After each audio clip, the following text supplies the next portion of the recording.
Berfirmanlah, hati kami siap. Terima kasih Bapa, urapi hamba-Mu, urapi kami semua. Kami sambut kebenaran firman Allah dengan hati yang penuh sukacita. Di dalam nama Yesus yang siap diberkati, katakan amin. Berikan sorak-sorai untuk Tuhan. Silakan duduk. Shalom ibu-ibu yang cantik. Ada bapak-bapak juga ya, yang ganteng-ganteng tentunya. Nanti saya diprotes. Oke, hari ini saya percaya Tuhan sangat mengasihi ibu-ibu di tempat ini ya. Saya juga bersyukur kalau saya bisa ada di tengah-tengah ibu-ibu semua untuk kita boleh berbagi ya. Sore hari ini tema bulanan kita, tema bulan April, practicing humility ya, mempraktekkan kerendahan hati. Ibu-ibu yang dikasihi Tuhan, mengapa di dalam kehidupan kita seringkali untuk menjadi rendah hati itu bukan sesuatu yang mudah dikerjakan. Betul atau betul? Apalagi kalau suruh rendah hati sama suami yang lagi jengkelin kita. Ya kan? Biasanya bisa-bisa kita diemin 2-3 hari begitu ya. Padahal firman ngomong kalau kita marah jangan sampai matahari terbenam, ya kan? Terus nanti kita ngomong kok enak begitu ya kan. Nah seringkali apalagi kalau kita suruh rendah hati kepada orang yang seringkali buat kita kecewa ya. Gak mudah, tapi itu perintah Tuhan.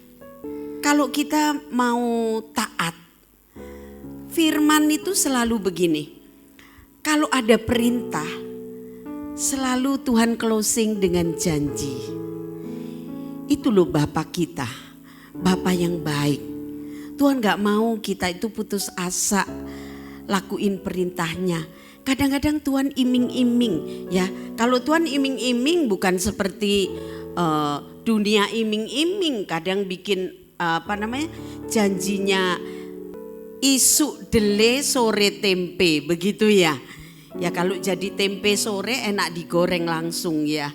Masalahnya seringkali kalau kita sudah kecewa ya, suruh rendah hati itu susah. Tapi kita baca terlebih dahulu apa kata firman Tuhan ya. Kita baca di dalam 1 Petrus pasal 5 ayat yang kelima. Saya ingin baca terjemahan firman Allah yang hidup ya. Demikian jugalah kamu hai orang-orang muda, tunduklah kepada orang-orang yang tua, dan kamu semua rendahkanlah dirimu seorang terhadap yang lain, sebab Allah menentang orang yang congkak tetapi mengasihani orang yang rendah hati. Katakan amin. Nah, kita akan melihat janji. Tadi saya katakan, kalau Tuhan memberi perintah, pasti Tuhan kasih janji. Nah, ini di firman Allah yang hidup, terjemahan firman Allah yang hidup lebih jelas dikatakan begini. Saudara-saudara yang masih muda, turutlah pimpinan mereka yang lebih tua.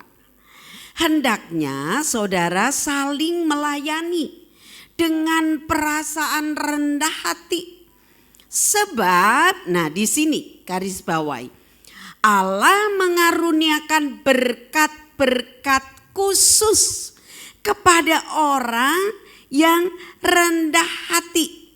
Tetapi ia menentang orang yang angkuh. Betul kan? Tadi saya bilang kalau Tuhan kasih perintah, selalu Tuhan kasih janji buat kita. Nah, janjinya apa? Kalau kita mau rendah hati, kita mau tunduk ya pada orang-orang yang ada di atas kita, baik itu orang-orang yang lebih tua umurnya, mungkin juga orang muda tapi ditetapkan Tuhan jadi pemimpin kita. Kita juga harus belajar untuk apa? Untuk rendah hati kepada mereka. Dikatakan kata tunduk itu tidak mudah dilakukan. Tapi kalau kita memiliki sikap hati yang rendah hati, maka itu akan menjadi satu hal yang mudah untuk kita lakukan.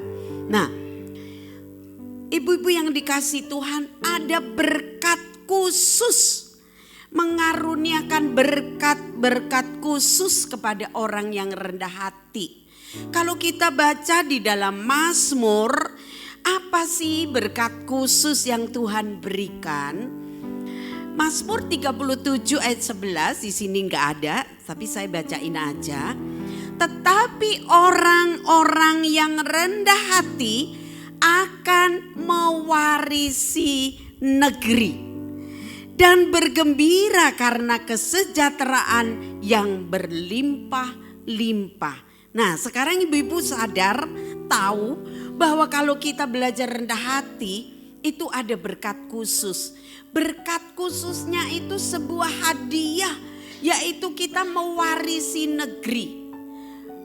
Kalau kita itu tinggal di sebuah kota, ya, Tuhan itu enggak hanya jadiin kita itu hidup sejahtera, bekerja diberkati, berumah tangga di kota Blora ini aman dan bahagia. Kita bisa beribadah dengan baik. Tapi lebih dari apa yang kita bisa pikirkan hari ini, Tuhan itu loh kasih anugerah, kasih berkat khusus itu adalah mewarisi negeri. Jadi Blora ini diserahkan kepada kita sebagai hadiah. Katakan amin. Makanya di kitab Wahyu ada 7 gereja di kitab Wahyu itu. Kenapa disebut nama kota? Ada Efesus, ada Pergamus, ada Tiatira, ada Smyrna dan lain sebagainya. Karena Tuhan mau di mana kita ditempatkan, kita diberi hadiah kota itu kepada kita. Katakan amin. Mau Blora ini diberikan kepada kita? Kita yang berotoritas, kita yang bisa bawa orang datang berduyun-duyun terima keselamatan.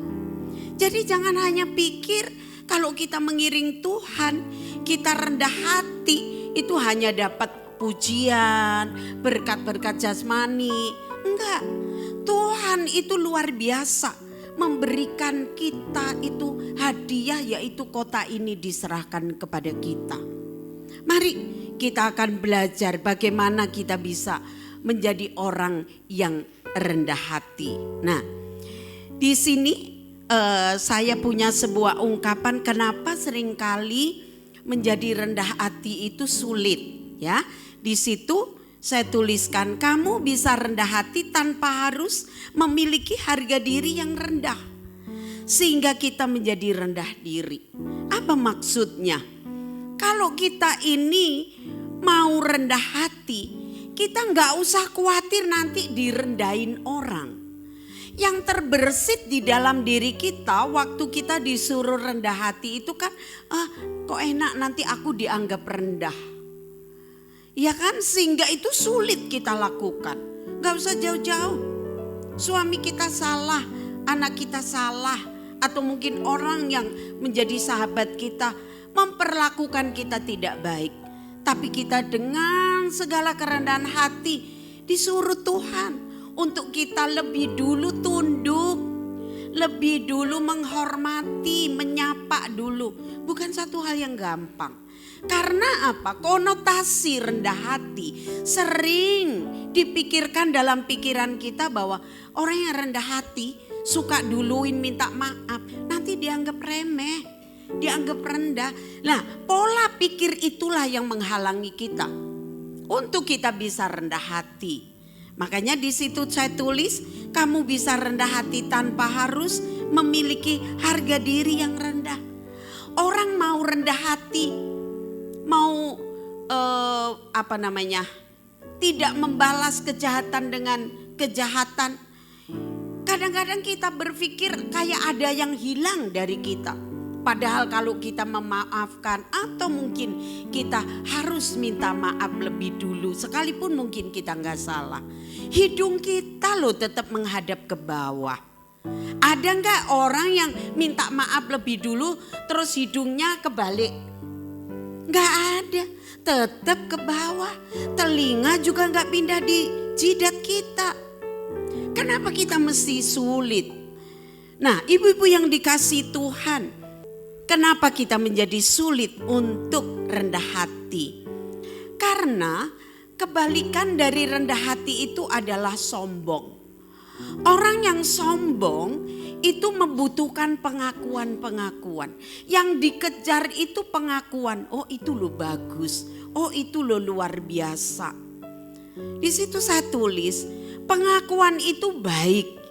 Tapi kebutuhan akan pengakuan yang terus-menerus itu salah. Itu menunjukkan kalau kita itu sombong. Ya kan? Ya, bahasa kerennya itu gila hormat. Tapi itu nggak ada yang di sini. Itu jemaat yang ada di jalur Gaza sana. Nggak ada ya. Jadi ayo kita belajar hari ini. Jangan jadikan untuk kita bisa menjadi orang pribadi yang rendah hati itu menjadi sesuatu yang sulit. Karena Tuhan sudah punya janji buat kita. Katakan amin. Nah, yang berikut kita belajar. Ciri-ciri kerendahan hati. Saya ingin membagikan secara cepat. Yang pertama, kenalilah Tuhan dan sadari siapa diri kita. Ibu-ibu, hidup ini kalau lihat contoh yang baik, ya, kita akan jadi baik. Nah, kalau kita dikelilingi orang-orang yang gak baik, kadang-kadang nular, ya. Coba di sini ada yang menguap, ngantuk begitu ya. Di samping kita, gitu. Tapi di sini nggak ada yang ngantuk, ya, menguap begitu. Nanti sebelahnya nggak lama lagi ikut menguap, nular begitu ya. Makanya kita harus mengenali siapa Tuhan kita. Tuhan sudah memberikan contoh buat kita di dalam Matius pasal 11 ayat 29. Matius pasal 11 ayat 29, di situ Tuhan ngomong begini, pikulah kuk yang kupasang dan belajarlah padaku karena aku lemah lembut dan rendah hati dan jiwamu akan mendapat ketenangan. Nah, ibu-ibu yang dikasihi Tuhan, mengapa kita harus kenal Tuhan? Bicara tentang mengenal Tuhan itu bukan kita hanya tahu namanya, ya. Tapi bicara kenal Tuhan itu adalah sebuah hubungan yang harus kita bangun. Kita akan dikatakan mengenal Tuhan kalau kita punya hubungan, ya. Dikatakan kita punya hubungan yang intim dengan Tuhan dan akibat hubungan yang intim dengan Tuhan itu kita memiliki pengertian yang benar tentang siapa Tuhan kita. Hubungan dengan Tuhan adalah hal yang sangat berharga dan bukan hanya diukur dari tindakan pelayanan kita. Saya melayani Tuhan sebagai ibu gembala bersama Pak Ping, ya. Sudah 36 tahun, ya. Kadang-kadang orang berpikir bahwa kalau orang sudah terlibat pelayanan itu, pengenalan akan Tuhan itu sudah menjadi otomatis gitu. Ternyata enggak. Ya. Berapa banyak orang yang bisa melayani Tuhan dengan aktif, dengan setia, ya. Tapi ternyata pada saat-saat tertentu terjadi masalah dan lain sebagainya, ternyata dia menjadi satu pribadi yang bertindak seolah tidak mengenal Tuhan. Memutuskan sesuatu di luar kebenaran. Nah, ini jangan sampai terjadi. Makanya kita mengenal Tuhan akan membawa pengenalan akan diri kita sendiri.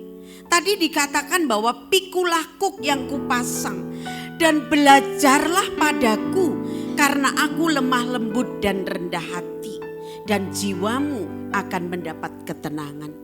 Yesus sendiri memberikan teladan Yesus tidak suruh kita belajar ke orang lain, tapi Yesus suruh kita belajar daripadanya. Dikatakan bahwa kita harus menjalin hubungan intim dengan Tuhan. Belajar kerendahan hati, kelemah lembutan itu kepada Tuhan Yesus. Kalau ibu-ibu ingat bagaimana di saat sebelum Tuhan Yesus disalib, pada waktu perjamuan makan, ya, perjamuan terakhir, di situ Yesus membasuh kaki murid-muridnya, ya. Dan itulah wujud dari keteladanan Tuhan Yesus. Dia tahu, murid-muridnya tahu, murid-muridnya hormat. Ada yang sampai menolak untuk dibasuh kakinya karena merasa tidak layak. Tapi Yesus tetap melakukan itu. Nah, bangun hubungan itu bisa lewat berdoa, lewat ibadah, lewat baca firman. Membangun hubungan itu berarti kita memberi waktu spesial kepada Tuhan. Jangan asal-asalan. Di dalam Lukas pasal 10 ayat 38 sampai 42, di situ mengisahkan tentang Maria dan Marta. Ya. Di ayat 40, pada waktu Yesus mampir ke rumah mereka, itu Yesus diikuti dengan murid-murid. Nah, waktu itu murid-murid Tuhan itu ada banyak yang ikut, sehingga Maria dan Marta itu mempersiapkan. Nah, Marta memilih untuk mempersiapkan konsumsi, begitu ya. Dia sibuk di dapur untuk memberi makan karena jumlah murid-murid yang ikut itu juga banyak. Sehingga di saat dia melihat Maria duduk dekat Tuhan Yesus, maka Marta mulai komplain. Ya. Dia katakan di ayat 40, "Tuhan, tidakkah engkau peduli bahwa saudaraku membiarkan aku melayani seorang diri? Suruhlah dia membantu aku." Tetapi Tuhan menjawabnya, "Marta, Marta, engkau khawatir dan menyusahkan diri dengan banyak perkara. Tetapi hanya satu saja yang perlu. Maria telah memilih bagian yang terbaik." Nah, kisah ini, ibu-ibu, kalau kita pikir secara logika, Marta komplain seperti itu masuk akal enggak? Sebetulnya masuk akal. Karena apa? Karena yang dilayani itu banyak orang. Jadi membutuhkan bantuan tenaga. Tapi dalam hal ini Yesus tidak bicara bahwa Maria itu memperlakukan Marta enggak adil, tidak. Tapi ini bicara tentang prioritas. Ya. Di dalam kehidupan kita mengiring Tuhan, Tuhan mau kita mengenali siapa Tuhan kita. Bicara prioritas, bahwa kehadiran Yesus di tengah-tengah mereka, seandainya Marta enggak nyiapin konsumsi pun Tuhan enggak akan komplain. Karena Tuhan berkata, tetapi hanya satu saja yang perlu. Maria memilih bagian yang terbaik. Artinya apa? Yang prioritas. Seringkali di dalam kesibukan kita melayani, ya rasanya melayani sana, melayani sini, melayani sana. Ada sesuatu yang prioritas yang kita tinggalkan. Kita melayani menggebu-gebu, tapi kita enggak jaga hubungan kita dengan Tuhan. Sehingga sikap hati kita dalam melayani seperti Marta. Sehingga pelayanan yang Marta lakukan itu menjadi beban berat. Padahal kita melayani Tuhan, kita harus kenali siapa yang kita layani. Dia adalah Mesias. Dia adalah Tuhan yang sudah menyelamatkan kita. Kenapa Tuhan menghargai Maria yang duduk di bawah kakinya? Ini bicara tentang prioritas. bukan masalah adil atau tidak. Maria tahu bahwa Tuhan itu senang kalau dia diprioritaskan. Hubungan, mengenal Tuhan itu lewat hubungan. Katakan amin ibu-ibu. Bukan lewat pelayanan. Pelayanan itu wujud cinta kasih kita kepada Tuhan. Tapi bicara tentang kita mengenali Tuhan, kita harus memposisikan Tuhan itu sebagai pribadi yang prioritas dalam hidup kita. Tuhan mau ngomong sama Marta. Ya toh, Maria memilih menjalin hubungan. Tapi kamu menyibukkan diri dengan sesuatu yang gak aku minta. Halo, kadang-kadang kita berpikir bahwa pelayanan kita itu sudah berkenan. Betul atau betul? Yang bisa menilai itu kita sendiri. Kapan waktu kita melayani dan Tuhan gak berkenan? Saat kita tidak tahu prioritas. Makanya untuk kita belajar rendah hati, kenali dulu Tuhan. Siapa Tuhan bagi kita? Ban serep? Atau nanti kalau kita butuh saja kita datang.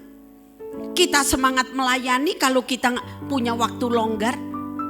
Mungkin pekerjaan kita lagi sibuk, kita undur dari pelayanan.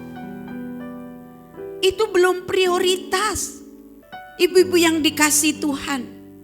Seorang yang bernama Agustinus, Santo Agustinus, dalam doanya dia ngomong begini, Tuhan, buatlah aku mengenal Engkau, agar aku dapat mengenal diriku. Kata mengenal diri kita, ya, itu artinya apa? Tahu siapa diri kita bagi Tuhan. Tapi kenali dulu Tuhan. Kita punya Tuhan yang hebat, Bapa yang baik, Bapa yang mengerti akan pergumulan kita. Bukan hanya itu, dia sudah rela mati buat kita. Katakan amin. Sehingga waktu kita dalam kesulitan persoalan, seringkali prioritas Tuhan itu kita singkirkan. Tapi itu tidak ada di sini. Saya berdoa kita semua yang hadir, inilah wujud cinta kasih kita kepada Tuhan. Katakan amin. Yang kedua, cepat sedikit ya. Yang kedua, ciri orang yang rendah hati mengandalkan Tuhan dalam hidupnya. 1 Timotius 6 ayat 17 dikatakan begini, peringatkanlah kepada orang-orang kaya di dunia ini agar mereka jangan tinggi hati dan jangan berharap pada sesuatu yang tak tentu seperti kekayaan, melainkan pada Allah yang dalam kekayaannya memberikan kepada kita segala sesuatu untuk dinikmati. Ibu-ibu yang dikasih Tuhan, seringkali apa yang kita doakan kepada Tuhan, saat belum dijawab, kita berseru-seru dengan sungguh-sungguh. Tapi pada waktu Tuhan sudah kabulkan seruan doa kita, kita jadi terjerat oleh apa yang kita terima. Pendeta pun juga kadang-kadang harus koreksi. Ya, dulu belum dikenal, nggak ada yang ngundang. Tapi begitu sudah dikenal, diundang sana sini lupa menjalin hubungan mengandalkan Tuhan. Ya, dikatakan rendah hati bukan berarti menyangkal kekuasaan, kekuatan, kekayaan yang Tuhan berikan yang kita miliki. Tapi kita sadar kita tidak menggantungkan hidup kita pada semuanya itu. Bersyukur kalau Tuhan berikan kekayaan, amin. Tuhan berikan kuasa, amin. Tuhan berikan otoritas. Tuhan berikan kita kepercayaan. Tapi jangan jadikan itu sebagai andalan hidup kita. Sehingga kita terus hidup mengandalkan Tuhan. Mari ibu-ibu yang dikasih Tuhan. Kerendahan hati menjadikan kita tidak mengandalkan hal-hal yang sifatnya sementara. Jangan sampai kekuatan, kekayaan yang kita miliki justru merusak rencana Tuhan dalam hidup kita. Kadang-kadang kalau kita itu diberi kekuatan, diberikan kepercayaan, diberikan kekayaan, atau mungkin kita diberikan kepandaian, diberikan kemampuan, itu bukan berarti harus menjadi andalan kita. Kalaupun kita mampu, jadikan Tuhan tetap andalan kita. Orang ngomong sama saya begini, enak ya anaknya Buping itu semua dapat beasiswa. Begitu ya. Pasti Pak Ping Buping itu punya koneksi banyak. Nah itu peristiwa ini diomongin sama seorang hamba Tuhan ya. Anak saya dari SMP diterima beasiswa di Singapura. Dia pikir kita itu punya channel di sana, punya link akses begitu, padahal enggak. Ya. Memang anak saya dibekali, saya ngomong, kamu sebagai anaknya hamba Tuhan, dari SD itu sudah mimpi pingin sekolah luar negeri. Di sekolah kalau saya ambil rapot, gurunya mesti ngomong gini, iya Bu, nanti lulus SD Steven mau ke sekolah luar negeri. Loh, siapa yang ngomong Bu? Iya itu anaknya cerita sama guru-guru. Ya itu imannya begitu ya. Ya saya tetap motivasi aja. Dalam hati saya, uangnya siapa? Uang gereja aja waktu itu masih numpang begitu ya. Ya tapi saya nggak mau mematahkan semangatnya. Saya tahu kalau anak saya didik untuk mengandalkan Tuhan, dia akan bertanggung jawab. Dia menjadi rajin belajar, dia mengejar sekolahnya jadi juara, ya kan?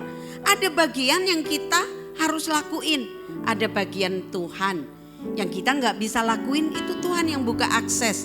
Katakan amin ibu-ibu, ya. Jadi pada waktu itu saya ngomong nggak ada, saya nggak kenal siapa-siapa di Singapura, apalagi itu programnya pemerintah, mana bisa saya punya akses.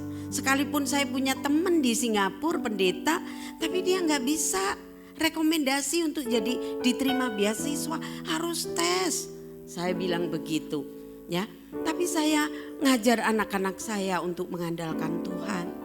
Saya tidak mematahkan imannya. Sampai suatu hari, ya, dia diberikan link untuk buka akses ikut tes, ya, dia jalani, dia harus dari Mojokerto jam 6 pagi, selesai tesnya itu jam 6 sore, ya, dia juga harus berjuang.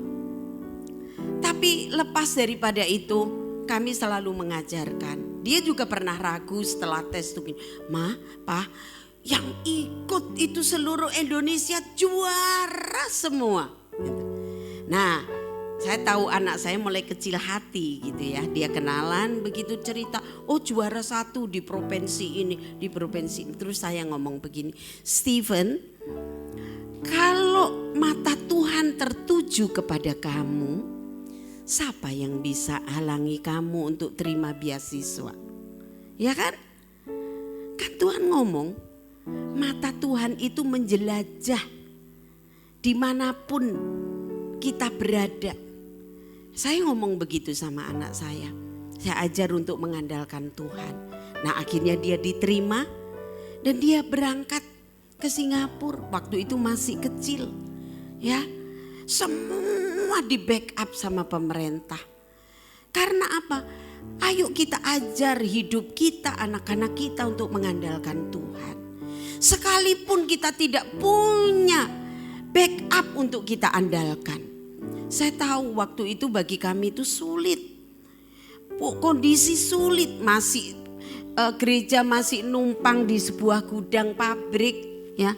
Terus Pak Ping ngomong, kalau 1 bulan harus biayai 25 juta, 23 sampai 25 juta.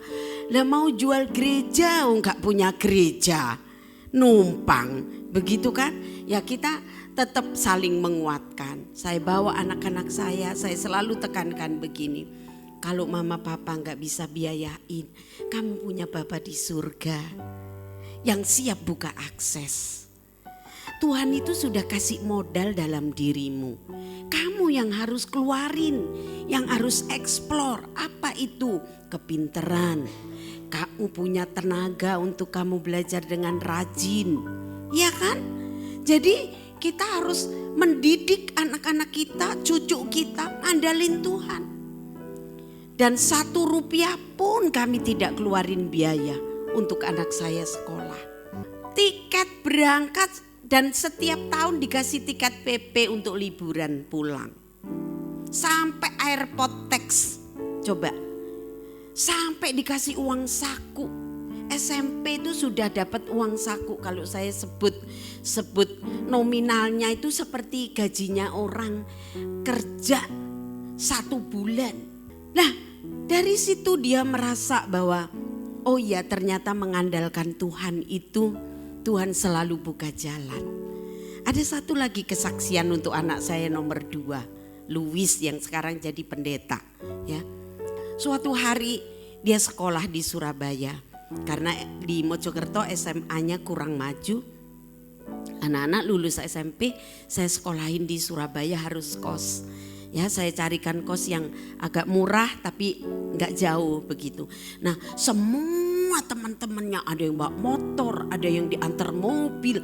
Nah, anak saya itu cuma ngomong sama gini, kamu tak kasih sepeda ya, sepeda 2 cc, cc kiri dan cc kanan.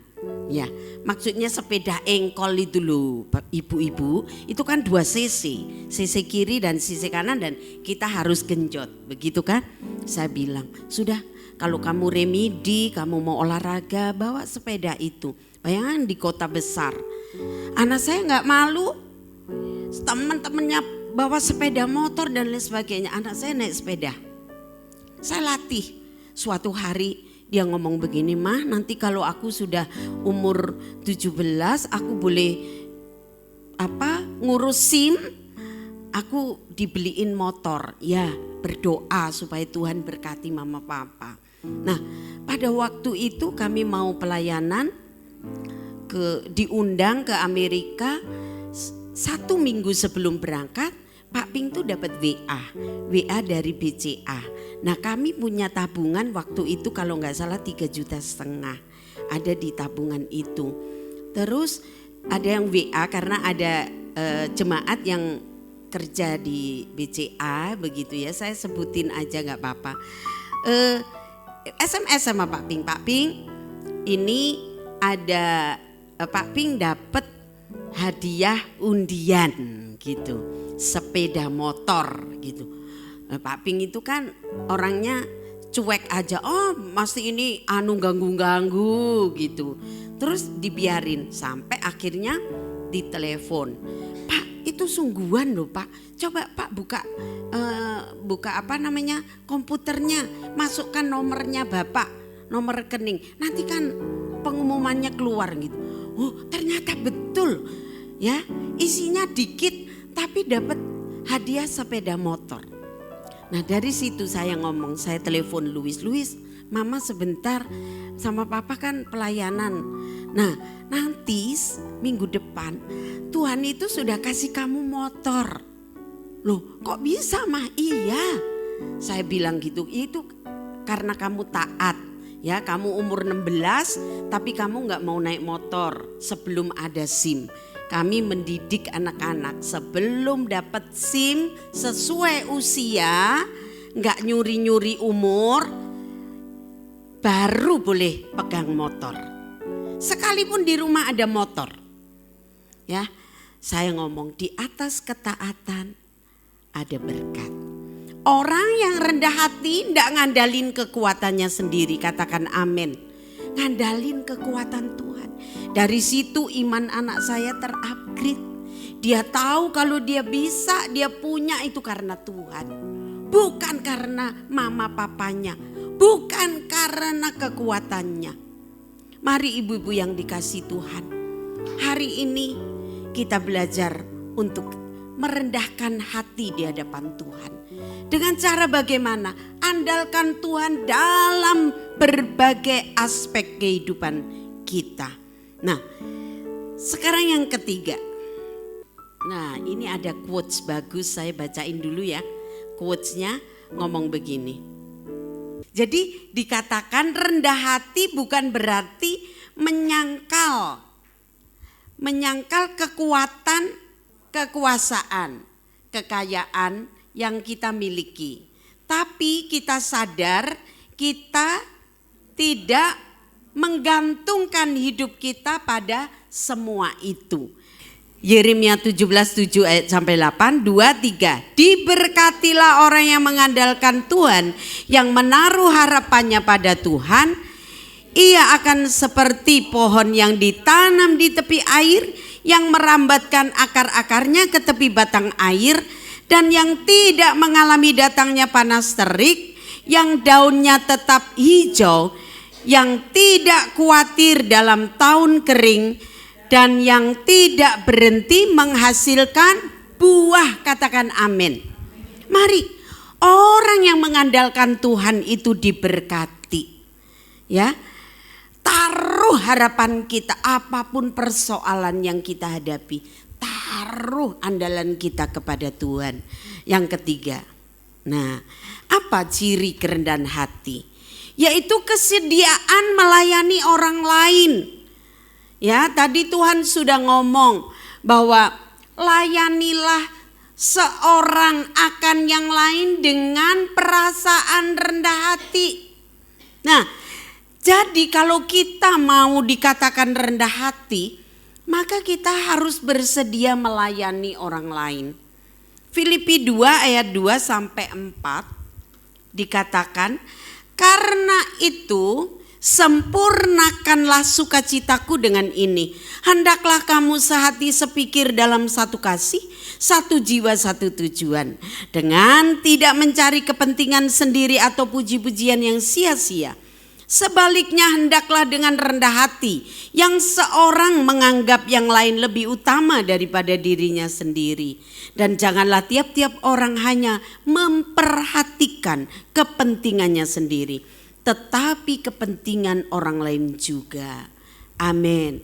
Ibu-ibu yang dikasihi Tuhan, kesediaan, kerelaan untuk melayani sesama, melayani pekerjaan Tuhan itu menjadi satu, saya katakan begini, kerendahan hati itu harusnya menjadi jubah pelayanan kita. Katakan amin. Warnai kehidupan kita itu dengan kerendahan hati. Kalau kita mau melayani orang lain, pakai itu pakaian yang namanya kerendahan hati. Dikatakan tadi, orang yang rendah hati tidak mementingkan diri sendiri. Orang yang rendah hati menganggap yang lain lebih utama. Sekalipun orang yang memusuhi kita, orang yang berseberangan dengan kita, mungkin orang yang menjengkelkan dan menyakiti kita. Karena itu yang Tuhan ajarkan. Ibu-ibu yang dikasihi Tuhan, melayani itu tidak mudah, ya. Apalagi seperti saya jadi seorang ibu gembala gitu di awal-awal. Saya menikah, saya bukan lulusan sekolah Alkitab ya, tapi saya itu kejadian begitu ya. Saya bekerja, Tuhan kirim seorang hamba Tuhan untuk menjadi suami saya. Nah, saya belajar bagaimana melayani orang lain, ya, melayani. Ternyata nggak mudah. Saya ini kok ya Tuhan tuh kasih anugerah ya. Ada aja yang diomongin salah tentang saya. Saya itu punya anak pertama sampai anak kedua selisihnya 3 tahun. Terus anak kedua sama ketiga itu selisihnya 11 bulan. Alias kesundulan. Begitu. Lah yang namanya orang itu ngomong, istrinya pendeta meteng terus katanya begitu. Lah Pak, saya itu nangis, aduh malu begitu.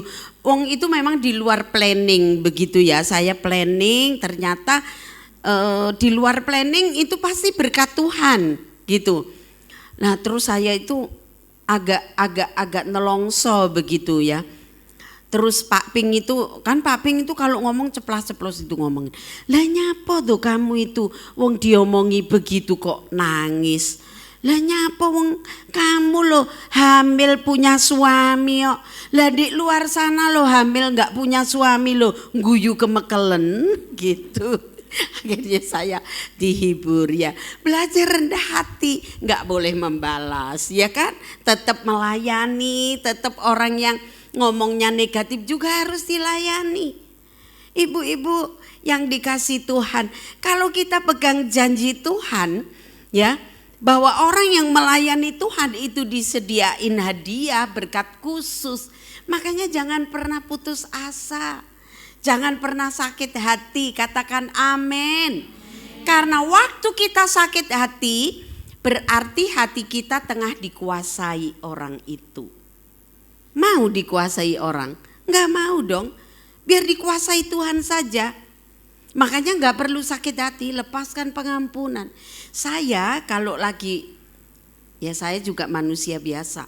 Waktu ada omongan enggak enak itu pasti seketika itu langsung down begitu ya. Tapi saya ungkapkan, saya ceritain kepada Pak Ping ya. Tapi lama-lama bisa surut dan hilang, ya kan? Enggak seketika begitu. Nah, waktu saya merasa bahwa kalau hati saya sedang luka, ya saya justru belajar melepaskan doa pengampunan. Tuhan itu ngomong, kalau kamu mengampuni itu seperti menaruh bara api di atas kepala. Orangnya lo jadi ndak tahan. Loh, bukan api tenanan ditaruh kepalanya orang, bukan. Maksudnya kita baiki, ya kan? Kita tetap say hello, kita tetap perhatiin. Lama-lama enggak tahan. Amin ibu-ibu, siap untuk praktek? Judulnya praktek kerendahan hati loh. Halo. Amin ibu-ibu, aminnya agak ragu-ragu begitu. Ya, kalau kita mengampuni seperti kita tengah menaruh bara api, bukan untuk melukai, tapi membuat orang itu enggak tahan, enggak ketemu kita. Amin. Karena apa? Kita baik, ya kan? Wih, wis tak jahati loh, kok ya sik baik terus ya. Nah itu baru anaknya Tuhan, bukan anaknya hantu, ya kan? Ayo belajar rendah hati. Nah, ibu-ibu yang dikasih Tuhan, orang yang rendah hati nggak cari pujian, lakuin dengan tulus, melayani dengan tulus, ya, melakukan segala sesuatu bukan didorong oleh motivasi untuk kepentingan diri sendiri. Nah, ini quotes-nya berkata, yang kemarin dibaca Pak Ping ya. Kerendahan hati bukan berarti berpikir lebih rendah tentang diri kita, tetapi berpikir tentang diri sendiri lebih sedikit. Artinya apa? Pikirkan orang lain dalam pelayanan. Amin. Ayo mikirin orang lain. Saya punya prinsip begini. Kalau saya peduli dengan orang lain, maka Tuhan peduli sama kita. Kalau kita peduli dengan rumah Tuhan, Tuhan peduli dengan rumah tangga kita. Kalau kita peduli dengan pekerjaan Tuhan, Tuhan pasti peduli dengan pekerjaan kita. Itu prinsip. Saya tanamkan itu kepada keluarga saya, anak-anak saya. Sehingga tiga-tiga melayani Tuhan. Makanya dapat akses kemudahan untuk kemana-mana. Tiga-tiga dapat beasiswa. Sampai S2 ke luar negeri, enggak bondoi gitu ya, ngirit hidupnya. Sehingga berkat yang kami terima bisa nyekolahin anak-anak lain. Di rumah saya itu ada 13 anak asuh yang kami kuliahin sampai dinikahin ya. Jadi cucu saya itu banyak. Ibu-ibu yang dikasih Tuhan, ayo lebih berpikir banyak untuk orang lain di dalam konteks pelayanan. Nah, yang terakhir, bagaimana ciri rendah hati? Punya kemauan untuk terus belajar. Katakan belajar. Di dalam Matius 11 ayat 29 tadi dikatakan, belajarlah kepadaku karena aku lemah lembut dan rendah hati. Jadi kapan kita belajar bertumbuh? Itu terus menerus. Dikatakan dalam Amsal pasal 1 ayat 5, kita baca bersama. 2, 3. Baiklah orang bijak mendengar dan menambah ilmu, dan baiklah orang yang berpengertian memperoleh bahan pertimbangan. Katakan amin. Artinya apa? Sekalipun kita sudah disebut orang bijak, dikatakan kita juga harus belajar.